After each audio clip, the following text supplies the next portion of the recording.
So we introduced our Voice of the Customer program around about 3 years ago now, and prior to that we only had Mystery Shopper, which wasn't necessarily representative of our experience in stores.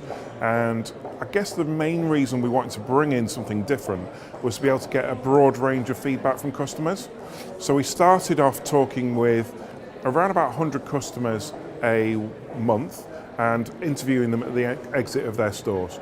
The problem with that was obviously it was very costly to do. We could only really do it in our larger stores, and it didn't give us an overall view of how the UK was performing. So what we changed to was an online, always on, 24/7 online invitation style survey instead, which then gave us a much broader view of our experience of our customers, not just in our larger stores, but also in our convenience stores.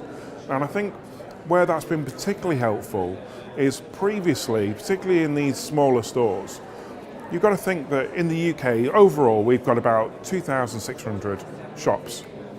1,800 of those are the smallest, are the express stores. And for those guys, previously, all they worked off was a mystery shopper.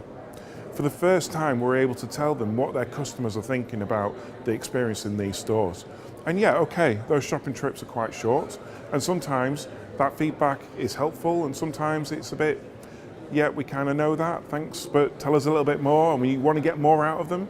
But that's okay, because if we cherish those little bits that do come through that are helpful, then the store managers can really start to work on something. And I think that's really important, because okay, more customers go through our larger stores, but the 1,800 stores represent a bigger range across the UK and probably a bigger touch point in terms of Tesco for our customers.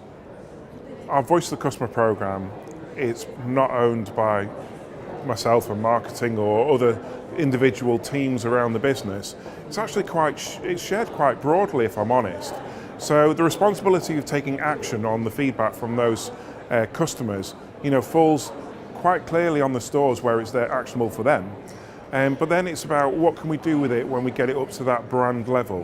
What can we do with that feedback when we start to see that more broader trends and themes are appearing? And that's where the engagement into wider teams around the offices and different areas of the business is really starting to help us.